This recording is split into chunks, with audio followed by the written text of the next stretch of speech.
Okay, Ajahn Dev, as well as Ajahn Pimpaka, thank you for being with us today. May I introduce your brief background first before you start? Okay. Professor David graduated from University of Edinburgh in 1997 in chemistry, second class honor, right? And he continued his PhD in inorganic chemistry at University of Bristol in 2000. After graduation, he moved to University of Ottawa and Edinburgh for postdoctoral fellowship. Then he became a lecturer at Thammasat University for 2 years before moving to Valley University. Now, Professor David is a professor in inorganic chemistry and currently he is the deputy director of CIA Valley University. During his career, he published many high-impact work in his subject area, and today I believe that his talk will arouse our research community and inspire many young researchers to do high-impact work as well. Ajahn Dev, if you're ready, please. Okay, I'll just quickly share my screen. Just make sure I find the right screen to share. Okay, can everybody see that? Everybody see the screen? Yeah. Okay, good. Okay, well, that's obviously the first thing, technology. So I'm going to talk today about databases, profiles, and preprints. The first database I'm going to take you to is Google Scholar. Some of you may have heard of this, some of you may not have heard of this. Google Scholar is basically like Google, only it focuses really entirely on the academic literature. And just as you would in any regular, paid for, database, you just type in what you're interested in. So in my case, I'm going to type in iron, I'm going to type in spin crossover, and then I'm going to hit enter. Okay. And you can see here, it does a very quick search. It turned out to take 0.03 of a second. It's returned, as you can see up here, 42,000 nearly results, which is enormous, and you can use this to create a sort of little database. But let's just have a look. Over here, you can customize the time frame that you're interested in, and you can even include citations or patents or exclude these depending on, what you want to see. And we can sort here since this year, okay? As it turns out, since this year, there's this paper up here and a paper by somebody we might recognize, and we can click on this and it will take us to the actual article. This just happens to be our article published in a journal called Chemical Science. And here is the article here. And obviously there is Ajahn Pim and myself. This front cover here was actually based on this particular piece of work. Okay, so Google gives you very nice insight into different areas. And the great thing about it is it's completely free. Okay, it doesn't cost anything. You can do a search like this anywhere.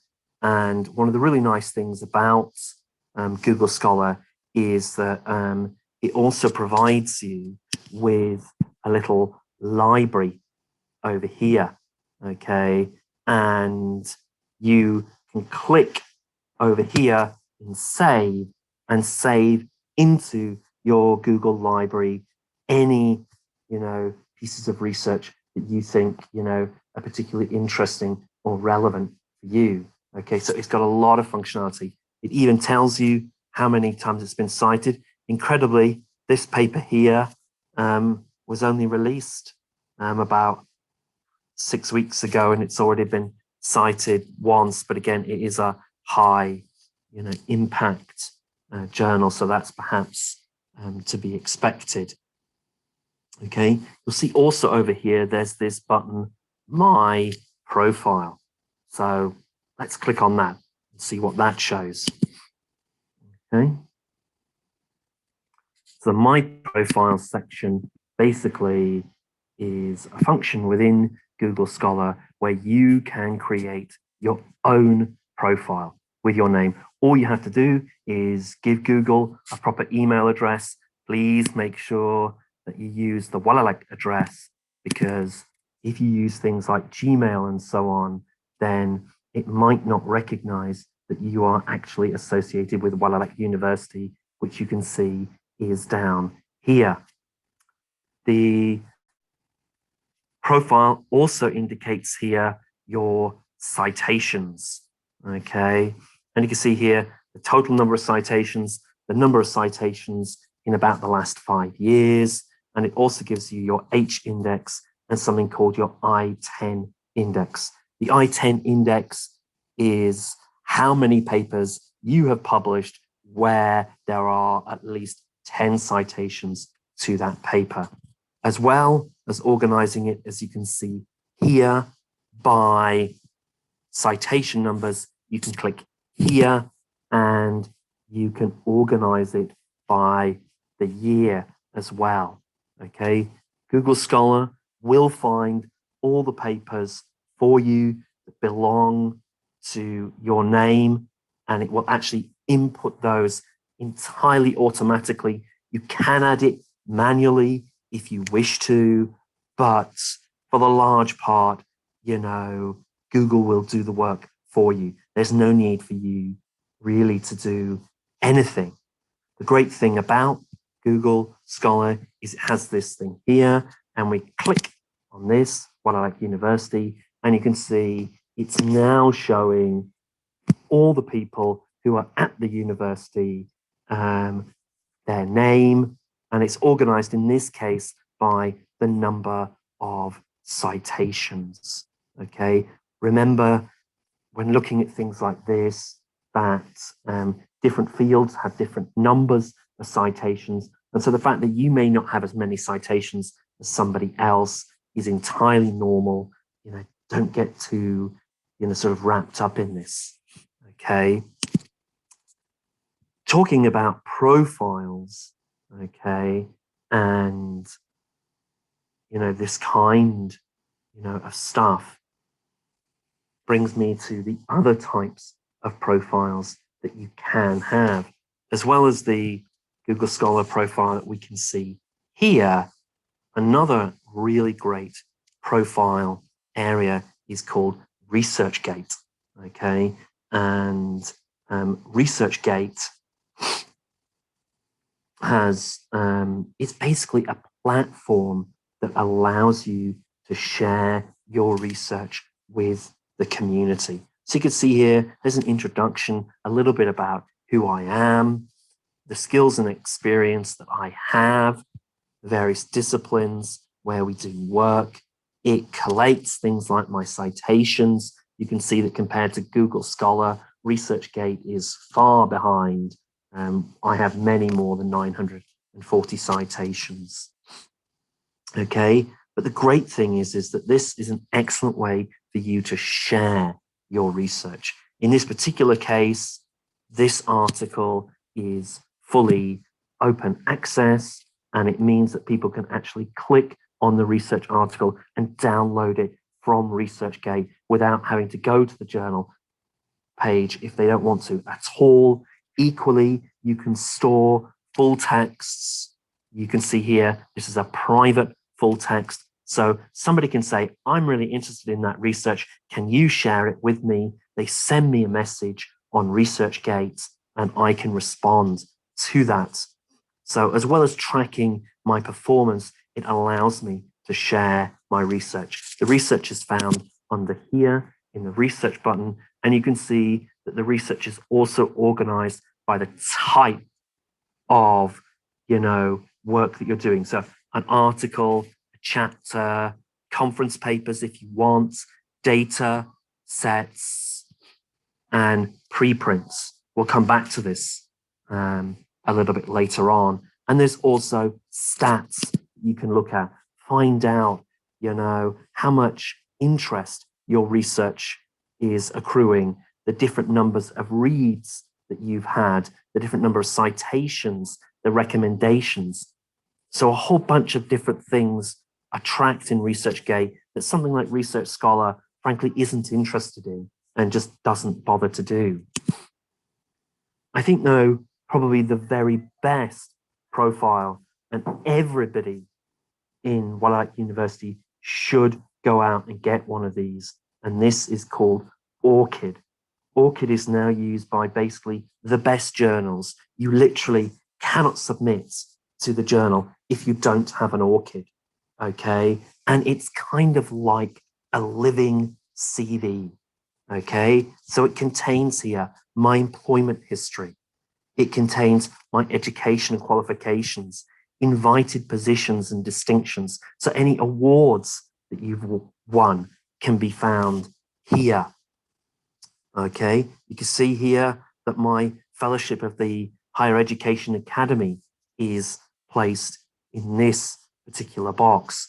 Also, my membership of the American Chemical Society, the Royal Society of Chemistry, the funding that I've received from, the different funding agencies, and it allows me to collate my research work here.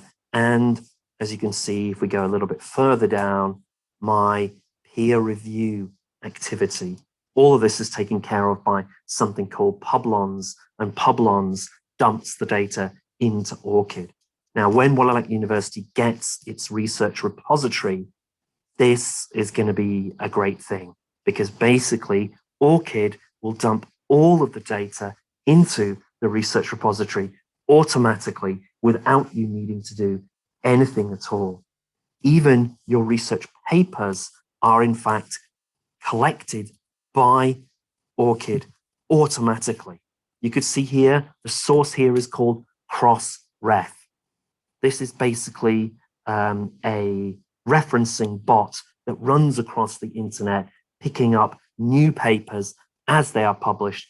I have given it access to my ORCID, and it now updates my profile automatically without me needing to do anything at all.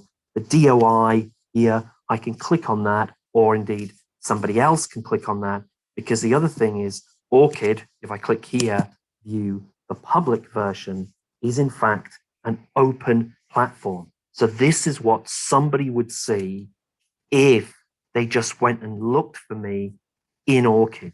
You can see it's also linked into my website, my Publons profile, and my Scopus profile. So ORCID is extremely powerful.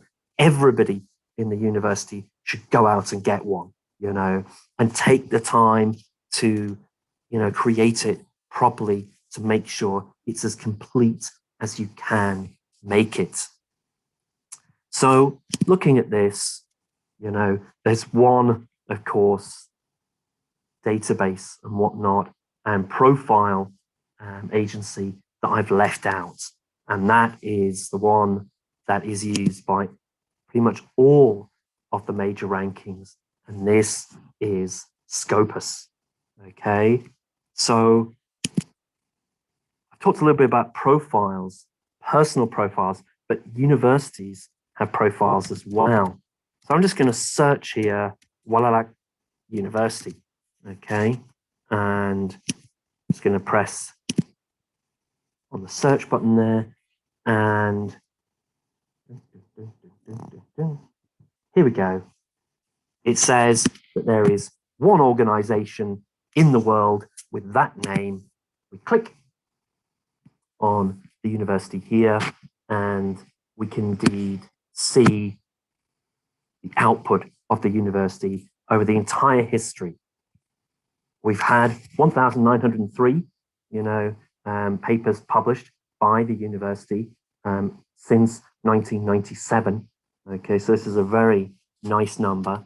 And in fact, it just went over 1,900 today because Scopus updates daily. And the great thing about it is we can click up here and we can find out a lot more information about these results. You can see here, it tells us how many of the papers are open access. It tells us which year those papers are published in. You can see, for example, the university has got 144 papers already this year. And, the numbers have in fact been increasing every year for the last 5 years, which is a very good performance. But the real power here is this tool, Analyze Search Results. So you click on that. Just having a little bit of a think. Man, the internet is slow today. Okay, and it tells us all of the documents, and it shows in this little graph here all of our publications per year since the university was born. But the real power here comes in things like you can have a look at who are the most cited, who are the most prolific authors. We can see here, if I click here, that in the history of the university, Ajahn Chitnarong has the most publications, then me, then Ajahn Pim, then Ajahn Christina Ded, then Ajahn Manat, and so on. Okay, but I think the feature I quite like is this bit over here. This tells us our performance in the different subject areas. You can see them over here. In the history of the university, agriculture is, our biggest subject area, okay? But what if we just limit the search to, say, the last 5 years? We click here, okay? And you can now see that, in fact, in the last 5 years, medicine is our biggest subject area. Then agriculture, biological, biochem, engineering, multidisciplinary, chemistry, material science, and so on. Medicine, in fact, includes the School of Public Health, as well as the School of Medicine and the School of Allied Health Science, and even pharmacy is within here. Agriculture and biological sciences is mostly the Faculty of Science and the Agriculture faculty. Engineering, obviously, is in the engineering faculty, and chemistry and material science, physics and astronomy tend to be, and even environmental science, which you can see is down here, tend to be from the School of Science. The other great thing is that we can even limit it further and limit it to a single year, okay? And we can see, if I click on Analyze, we can see how we've done just this year. In fact, just this year, agriculture is top, multidisciplinary is the next most common, biochem, and you can see medicine is now way down in about 6th, okay? So we could see here that the university is doing a lot more multidisciplinary research than it used to, okay? And we could also have a look at how many papers are published. Here it is, 144. And if, for example, you wanted to monitor the university's output, what you can do is just at the end of every single month, you record how many research papers are in, Scopus. You can even click here to export this information and download it, and it will be organized according to the subject areas for you in that Excel, and you can find out every single month in which subject areas we have produced X number of publications. This means there's absolutely no need for anybody in the university to be having to answer queries about how many papers their faculty has produced, because all this information is in fact available in Scopus, and the university has a license to this. Of course, the other search that you can do is a profile search. So let's do that now. I did it before, so luckily everything's all entered in. So Harding, David J, let's have a look. Unlike many of you Thai authors, there's more than one of me in the world, so I have to find the David J. Harding that we're actually looking for. And in this case, here I am, I'm number 2 in this slot, and we click on me, and this here is my Scopus profile. Unlike ORCID, Google Scholar, ResearchGate, You don't need to sign up for this. You don't need to collect this. You know, Scopus will do it all for you. It generates this absolutely automatically with no need for you to do anything. You can see here, the university is present here. It's fully clickable. Again, we can click on that and we will see the same data that we saw before. You can see in this instance, I've logged in and I've told Scopus this author profile is associated with this orchid over here. So there's no confusion. I need that because there's more than one David J. Harding in the world.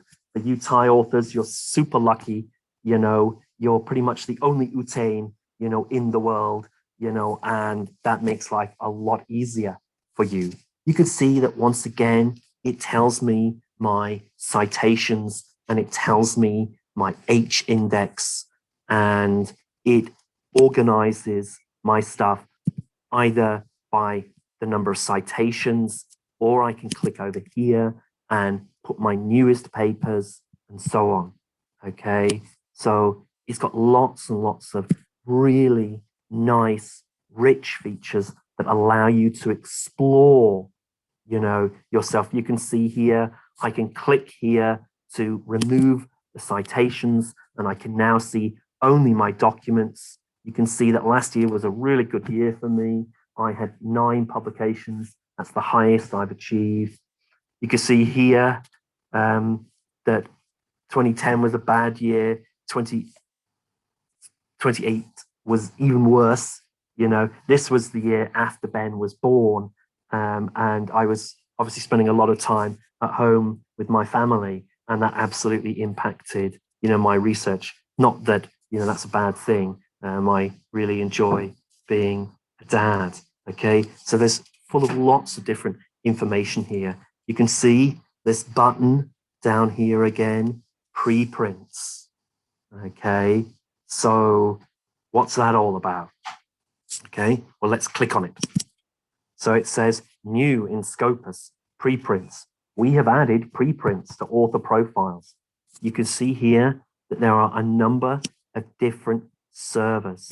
So let's go back to ResearchGate, okay, because we saw that before in the research. What is this strange thing called a preprint? Well, I'll click on it here. Here it is. As I said, there's a private file here. We click here, and then we click here on the DOI. Okay, and we suddenly come to this website that's called ChemRxiv. Is the symbol. It's actually pronounced Chem Archive.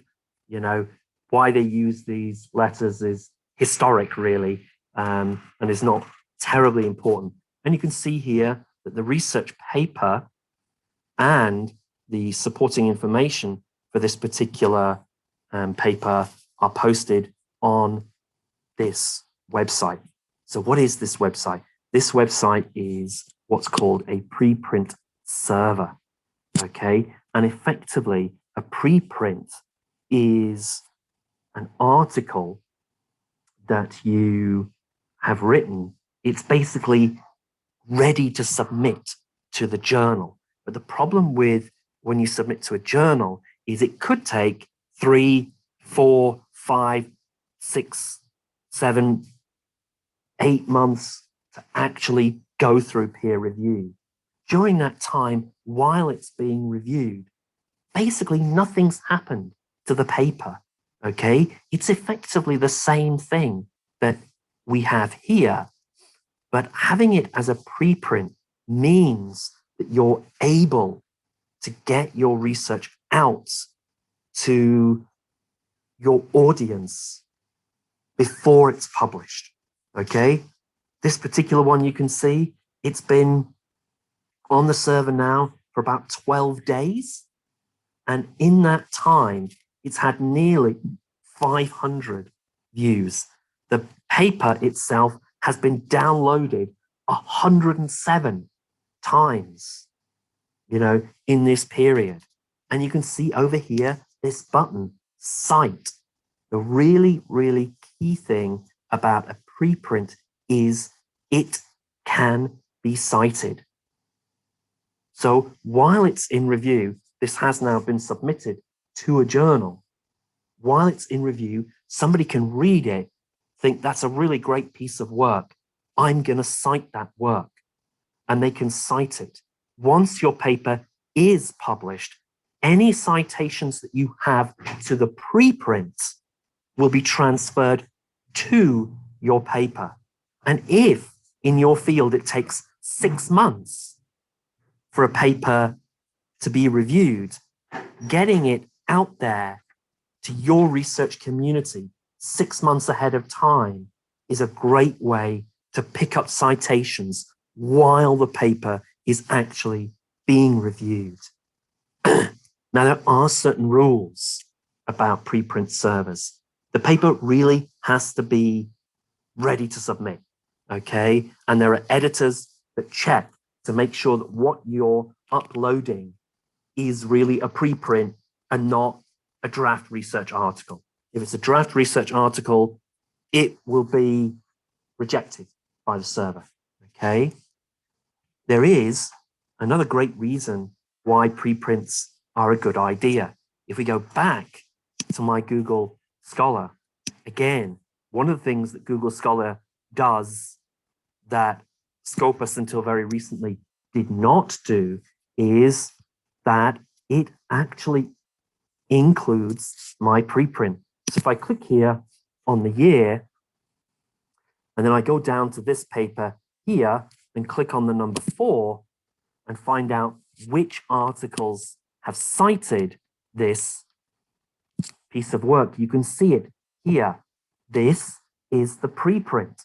And you can see that Google has found it on the Chem archive server. It's seen it. It recognizes that this paper here is citing the piece of work that we have,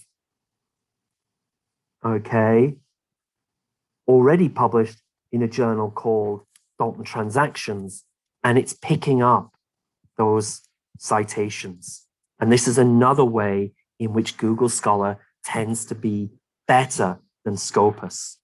It even finds research articles that are published as advanced articles that still don't have page numbers. And Scopus tends to be not as good at this. And you can see this in the citation numbers. 994 for Scopus. And when I go, whoopsie, to my profile, 1,102. So there's more than 100 extra citations in Google Scholar compared to Scopus. And this is because it finds the articles earlier. So it gives you a better idea of how you're doing. And it finds these preprints, okay? Google Scholar, sorry, Scopus at the moment, you know, even now the preprint, you know, has been online for almost 2 weeks. It still hasn't found it, okay? Because it takes time for things to go into the Scopus database. Now, there's another thing to say here, and this is not all of these preprint servers are created equal, okay? Only 4 are recognized by Scopus. This is the archive.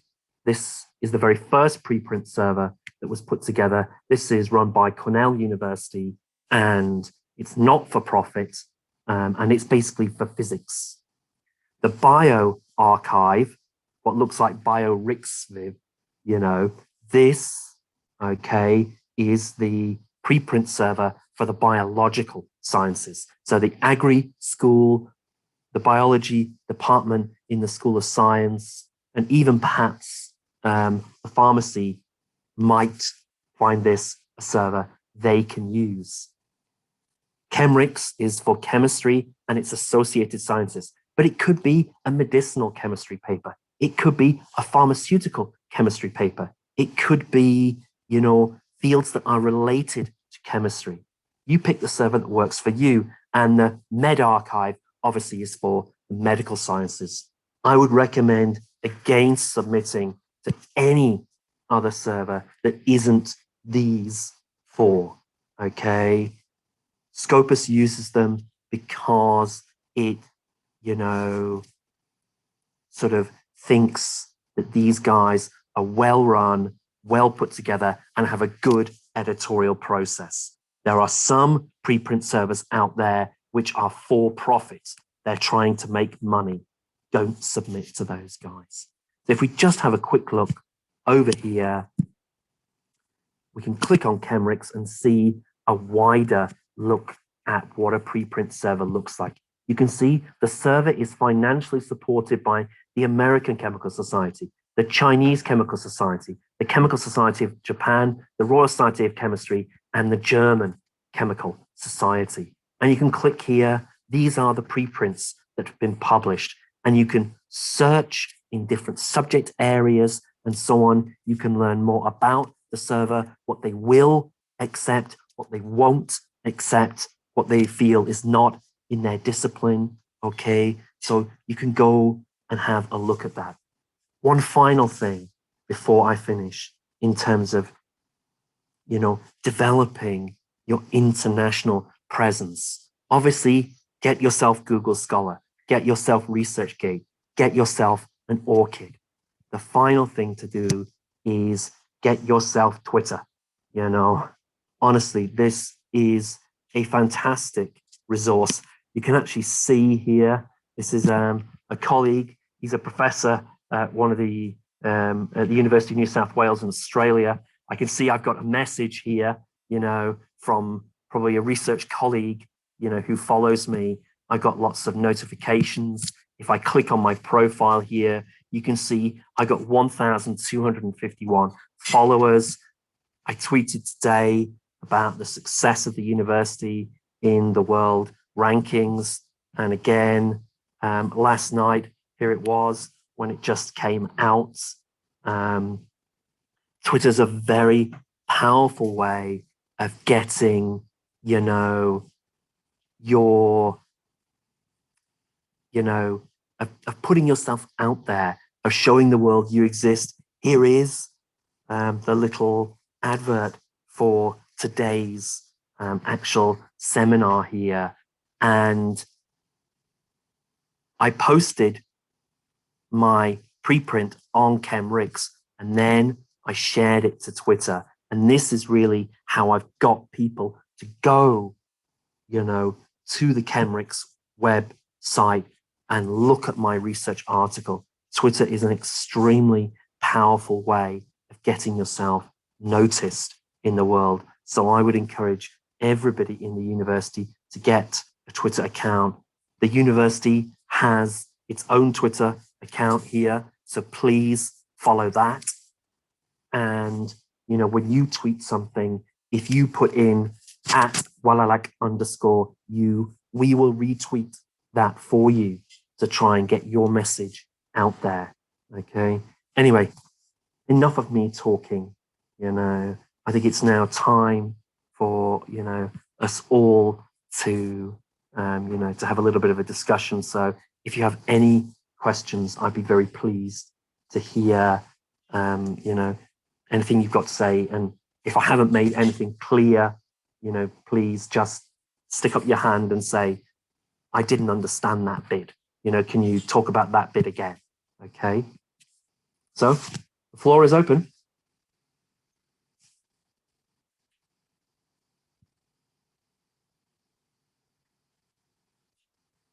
Hello? Hi, Chan Deb. Yep. Any questions?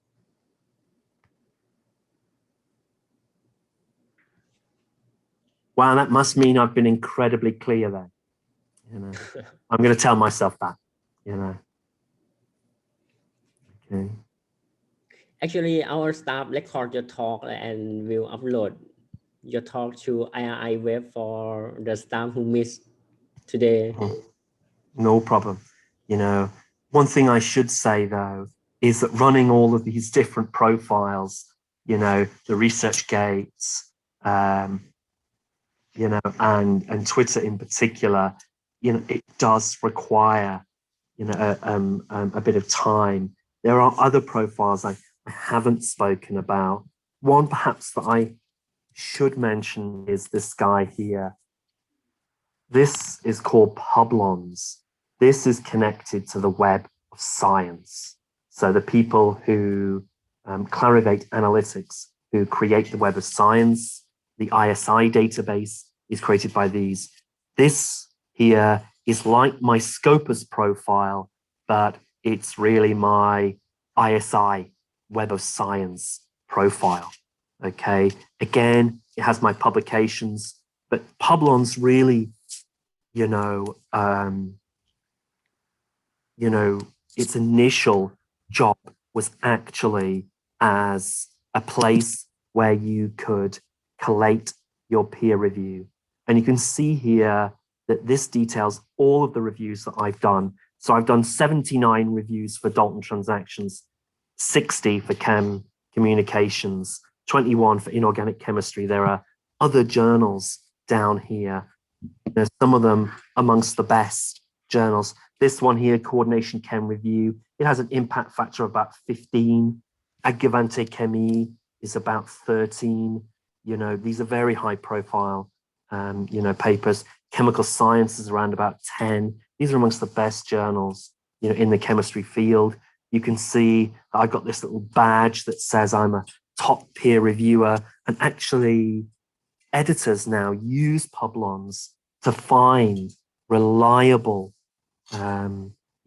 reviewers to review for their journal. Okay, again, it's connected to my ORCID, and you can see here when I click on log in, ding, ding, ding, ding, ding, when the internet turns up, I can actually log in using my ORCID authentication rather than using the Publons authentication. Here, it's just signing me in because the internet's a little bit slow.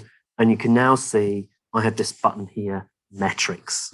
And again, this will show me my citation numbers in ISI, the Web of Science database. You can see that in Scopus, I have 994 citations. In ISI, I have 994.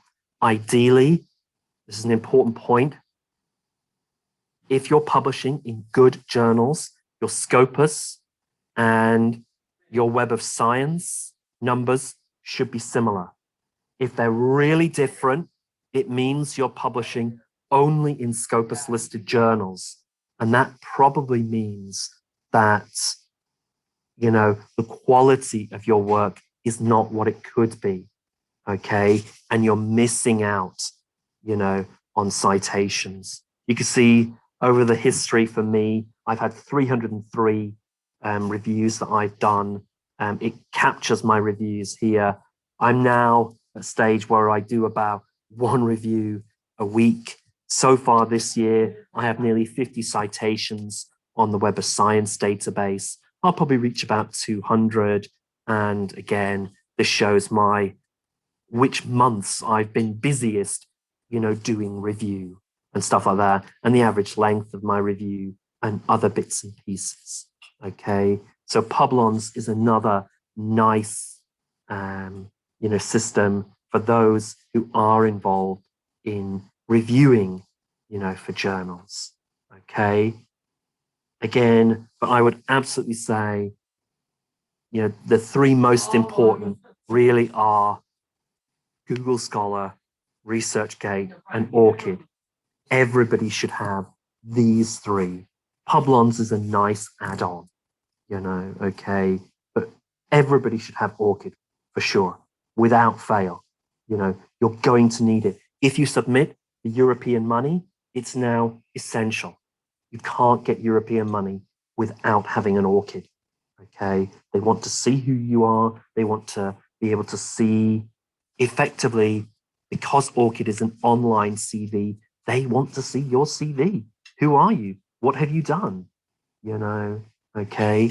And they want to see this. The great thing about ORCID is that because it's connected to Crossref, you can see even my preprint. Crossref has found the preprint and it's put it into my ORCID automatically before this paper has even been published. So ORCID is super useful. It automates everything, and it means that people just don't have to, spend hours and hours.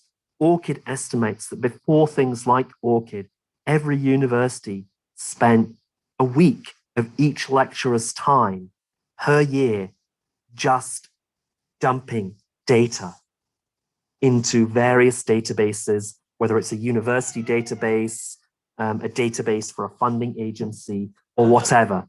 ORCID makes all of this go away.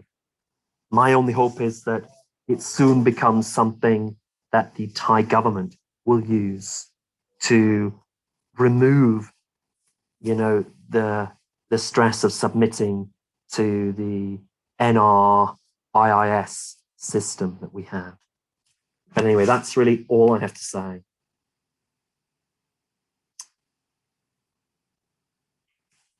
So shall I stop sharing?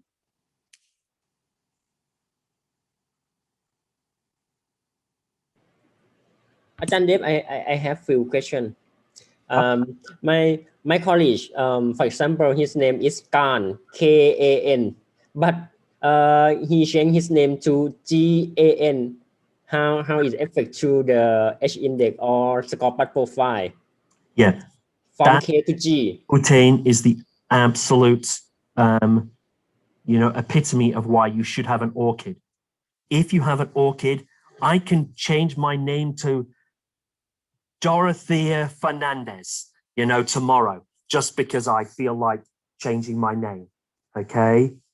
And as long as my ORCID remains the same, it doesn't matter, okay? I then inform Scopus that I've changed my name from this to this, but my ORCID is this, I'm the same person. They will then use the ORCID system to put together the Scopus profiles, and you will become known under your new name, whatever that is. So this is particularly important for women. Women very often will change their surnames when they marry, and, ORCID and Scopus permits this, to happen in a very seamless way, and it's no problem. What I would say though is, don't go changing your name every other year because, for whatever reason, you've got some issues. So you can absolutely tell Scopus that my name has been spelled like this and like this, but it's the same person. My ORCID number is this. Please, can you update the Scopus profile? And they will look at it. And then if they agree, they will update. So it's no problem, but you just have to be proactive. Okay. Okay, thank you, Dave. Another question from the audience. ท่านอื่นมีคำถามไหมครับ Okay. Ajahn Dev, thank you very much for sharing your experience with us, and next time we might have you here again for another interesting topic. Okay, excellent. Okie dokie. Well, thank you very much for inviting me. It's now raining very heavily outside, and obviously please do share the video with our community, and that'll be really useful. So thank you everybody for coming. Thank you Ajahn Utain for hosting, and I look forward to seeing you all physically in person, maybe, in a week or so when I'm let out of quarantine and so on. So anyway, สวัสดีครับ ขอบคุณครับ